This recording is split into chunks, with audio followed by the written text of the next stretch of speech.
વંદે માતરમ વિદ્યાર્થી મિત્રો, આજે આપણે પ્રોજેક્ટાઇલ મોશન પરના સ્વાધ્યાયના ઉદાહરણના દાખલા લેવાના છે. બરાબર, ચેપ્ટર નંબર 4 ની અંદર. એટલે મેક્સિમમ એવા દાખલા જે તેના સૂત્ર વડે તમે કરી શકો. બરાબર,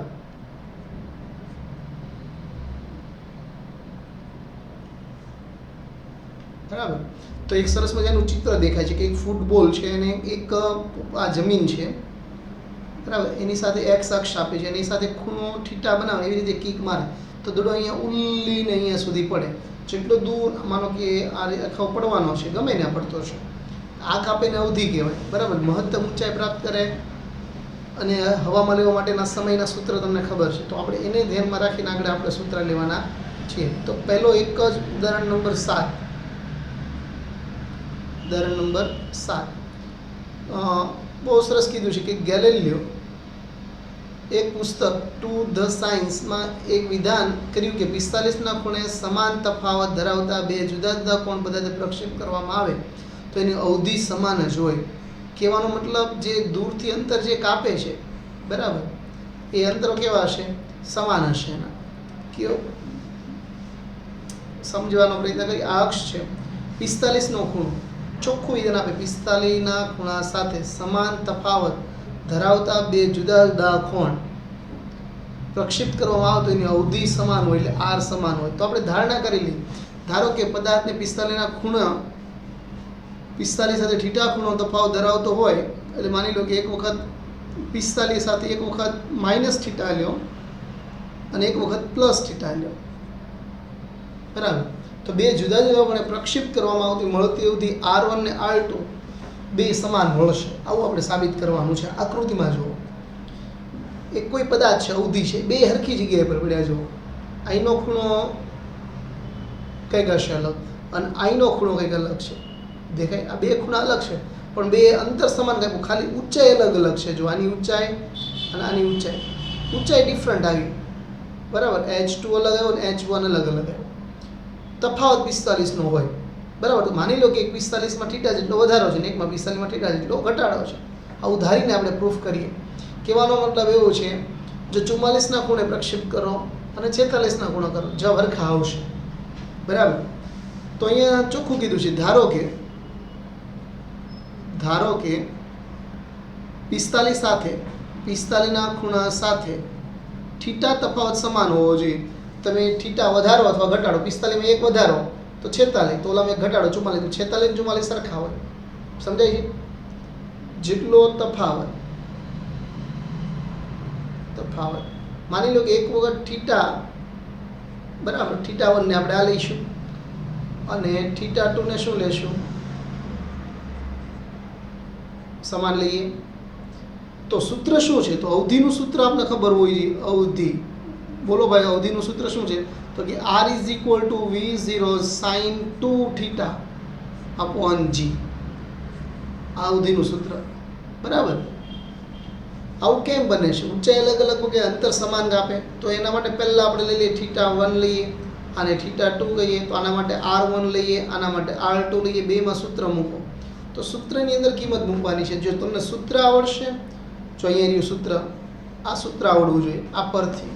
તો એકવાર θ 45 90 મૂકો. બરાબર, તો સાદુરૂપ આપશો એટલે શું થશે? તો કે અંદર શું રહેવાનું? V0 sin સ્ક્વેર 2 અંદર જઈ એટલે શું થઈ જાય? 90 - 2θ upon G. એટલે આ પદ તમને દેખાય છે. V0 cos θ થઈ ગયું. સમીકરણ નંબર 1 આપી દો. હવે તમે શું કરો છો કે તો 45ની જગ્યાએ પ્લસ મૂકો. તો આ તમે બેને જુઓ, અહીં એકવાર માઇનસ છે ને અહીંયા શું છે? પ્લસ.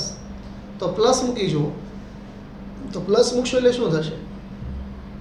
તો પ્લસ એટલે 2θ. તો બંનેના જવાબ સરખા આવ્યા. જો નિત્યસમ પ્રમાણે 90 એટલે sin θ નો શું થઈ જાય? sin 90 + 2θ એટલે શું લખાય ને? cos 2θ. આ ફોર્મ્યુલા યાદ કરો. પોલ એસટીસીનું સર્કલમાં ભણાવ્યું હતું. પોલ એસટીસી ના નિયમો યાદ કરો. નિયમ, બરાબર, બેઝિક. એના પરથી કહી શકાય સમાન જ રહેશે. કહેવાનો મતલબ હજી સમજાવું છું. બરાબર, 45માં તમે માનો કે 15 નાખો એટલે 60 થાય. 60નો ખૂણો લ્યો અને 45માંથી 15 બાદ કરો એટલે કેટલા થશે? 30નો. આ બંનેનો ખૂણા તમે કોઈ પણ પદાર્થને ઉલાળો તેની ઊંચાઈ કેટલી રહેશે? સમાન જ રહેશે. સમજવાનો પ્રયત્ન કરીએ કે આ જે ખૂણો છે એ 60નો ખૂણો છે અને આ ખૂણો છે એ 30નો છે, તો બેન ઉડાડવામાં તો એક સાથે એક સરખી જગ્યાએ જ પડે, બરાબર. એટલે એની અવધિ કેવી થાય? એટલે સરખું અંતર કાપે. અવધિ એટલે અંતર, બરાબર. પ્રક્ષેપ ગતિવાળા જ લેવાના છે, પણ એક દાખલો આપણે ઉદાહરણ 8 વચ્ચે આવે છે લઈ લઈએ, જે જૂના એક્ઝામ્પલ નંબર 8, બરાબર. તો એ બહુ ચોખવટ કરવામાં આવી છે. એક પર્વત જમીન પરથી 490 ઊંચે પર્વતની ધાર પર ઊભો છે, પર્વતારોહક એટલે કે માણસ.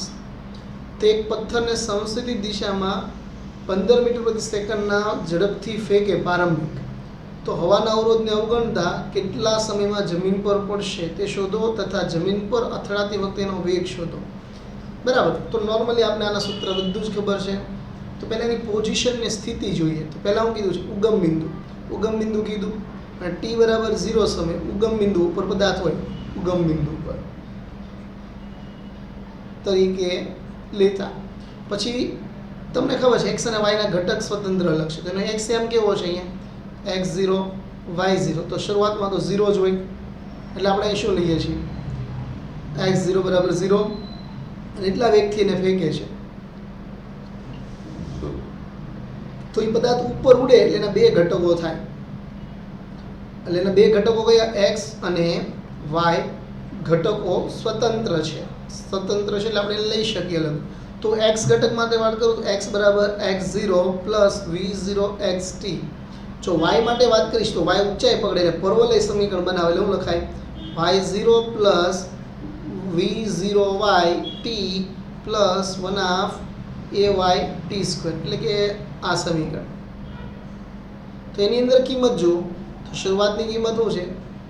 0 0, બરાબર. આમાં પ્રારંભિક વેગ આપ્યો તો અહીંયા પણ અંતિમ વેગ 0 આપ્યો જ નથી y અક્ષ પર, પણ g તમને આપ્યો છે કંઈ પણ કે તો તમારે લઈ લેવાનો માઇનસમાં, બરાબર. અને ચોખ્ખું કીધું છે જમીનથી એટલા મીટર, એનો મતલબ પદાર્થ y અંતર કાપીને નીચે આવશે અને જમીન અથડાય તો જ થાય ને. જમીનથી એટલું ઊંચાઈ પર હોય કોઈ વસ્તુ, અહીંયા ટોચ છે તો અહીંથી જમીનથી આ પર્વતની જે ઊંચાઈથી નીચે આવે તો 0 થાય ને. તો ઉલટા ડેટા કાઢવાના, તો એ કિંમત મૂકશું બધી. તો y ની કિંમત, y0 ની કિંમત, v0 ની કિંમત 0, 1/1/, માઇનસ t². સાદું રૂપ આપો એટલે t 10 સેકન્ડમાં અંતર કાપીને આવશે. આ 10 સેકન્ડનો ઉપયોગ કરીએ આપણે, બરાબર. 10 સેકન્ડનો ઉપયોગ કરો, સૂત્ર આવડશે તો જ આવડવાનું છે. હવે vx કિંમત મૂકો, vy v0 gt 15 કિંમત આપી છે.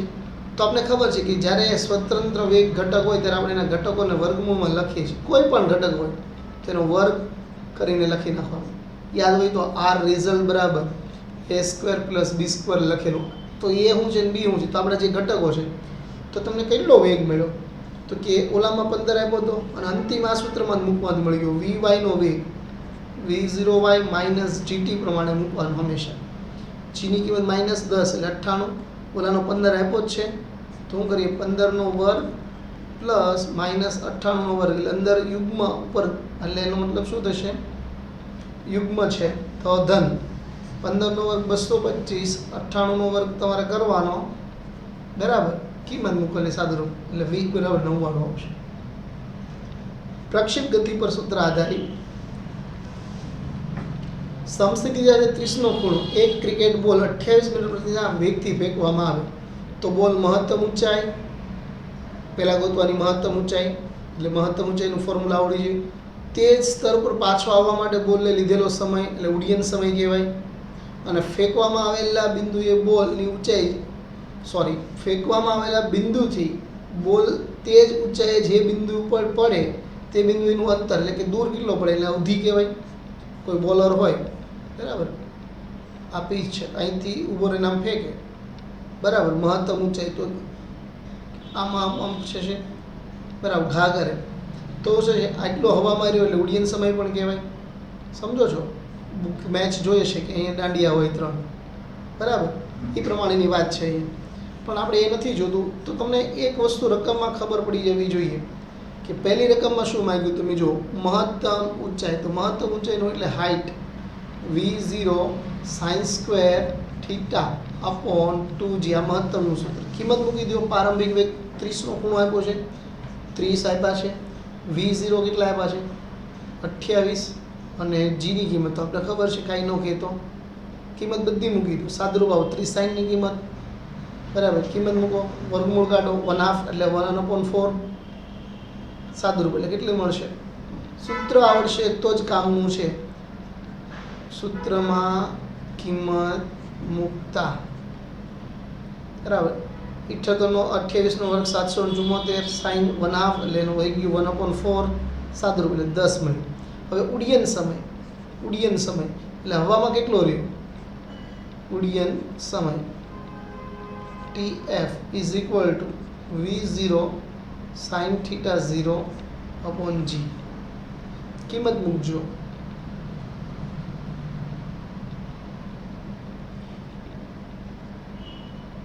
ઝીરો ની કિંમત કેટલી છે 28 V0 28 sin theta 30 એટલે 1/2 બરાબર સાદુરૂપ આપો બે કેન્સલ ભાગાકાર કરજો એટલે 2 પોઈન્ટ સમથિંગ આવશે એટલે આપણે એને એપ્રોક્સલી એટલે લખીએ કે અવધિ ત્રીજો પોઈન્ટ અવધિની ફોર્મ્યુલા જેટલી વાર ફોર્મ્યુલા લખશો એટલી જ વાર તમને યાદ રહેશે એટલે દાખલે 2 વખત લખી નાખો જો અહીંયા 2 થીટા છે અહીંયા 2 આગળ છે બરાબર અવધિ 28 sin ની કિંમત sin 60 અહીંયા 30 ગુણ્યા 2 એટલે 60 થઈ જશે કિંમત √3/2 સાદુરૂપ 69 મીટર દૂર જતો દેખાશે તમને બરાબર ખાસ ધ્યાન આપવાનું આપણે કે કેટલો એ પદાર્થ દૂર જાય છે સૂત્ર આવડશે તો જ આવડશે નકર આ દાખલા આવડવા મુશ્કેલ છે આ મોસ્ટ એમપી દાખલો છે આવા બરાબર બીજો એક દાખલો લઈએ રકમ છે આપણી સ્વાધ્યાયના ઉદાહરણના મિક્સ દાખલા છે બધા બરાબર વધારાનું પણ એક સર્કલ આકાર ખાંચામાં જેની ત્રિજ્યા 10 સેમી 12 સેમી છે સોરી ખાંચામાં એક ધારી ગતિ કરે છે અને 100 સેકન્ડમાં 7 પરિભ્રમણ પૂરા કરે તો કોણીય ઝડપ રેખીય ઝડપ અને શું પ્રવેગ સદિશ કે અચળ રાશિ છે તેનું માપન કેટલું હશે તો આપણે ખબર છે નિયમિત વર્તુળાકાર પથ હોય આપણી પાસે કોઈ એક સરસ મજાનો ગોળો હોય આપણી પાસે બરાબર એની ત્રિજ્યા r બરાબર તો omega is equal two 2πf ભ્રમણ કરે તો 2π/t થઈ જાય ને તો અહીંયા t કેટલો આપ્યો છે આપણે જો 100 સેકન્ડમાં 7 ભ્રમણ કરે બરાબર એટલે સમય પણ મળી ગયો આપણે તો ઓમેગાની અંદર કિંમત મૂકીએ ત્રિજ્યા આપી હોવાથી કોણીય વેગનું સૂત્ર છે આ બરાબર 2πf ઉપરથી લાવ્યો આવૃત્તિનું વ્યસ્ત આવૃત્તિ ચલે છે 1/t કિંમત મૂકીએ તો પ્રતિ ભ્રમણની ટાટાની સંખ્યા ગોતી લેવાની એટલે ટાઈમ મળી જાય n નું સૂત્ર તમને યાદ છે બરાબર ને n is equal two t upon capital T 100 સેકન્ડમાં nt વાળું સૂત્ર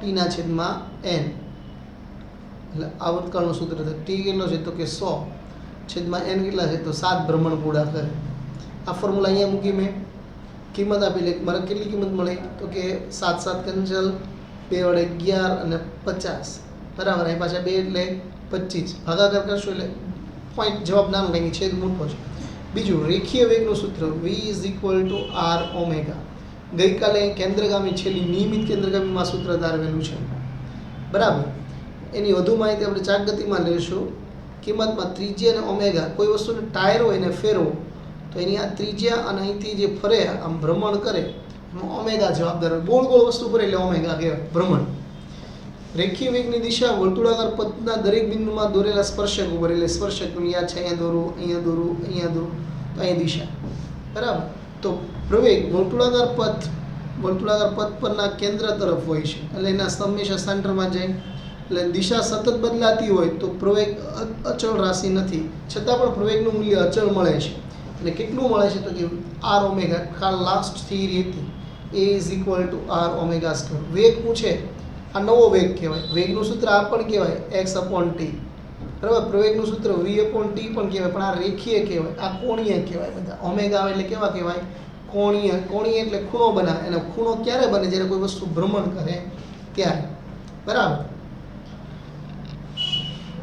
આગળ સામાન્ય સવાલ એકદમ. નીચે આપેલી ભૌતિક રાશિ દર્શાવે છે કે કઈ સદિશ છે અને કઈ અદિશ. બરાબર, આરામથી ખબર પડે છે આપણે. પ્રવેગ, વેગ, સ્થાનાંતર, કોણીય વેગ સદિશ છે.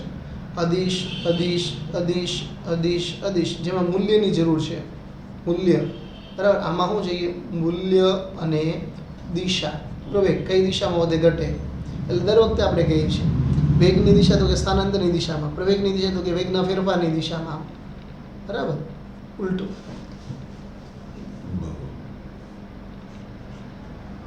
આ ટાઈપનું છે. હવે પાછો એક મોસ્ટ ટાઈમથી દાખલો. પ્રક્ષેપ ગતિ પર આધારિત. બરાબર. 100 મીટર જેટલા મહત્તમ સમસ્થિતિ સુધી ફેંકી શકાય.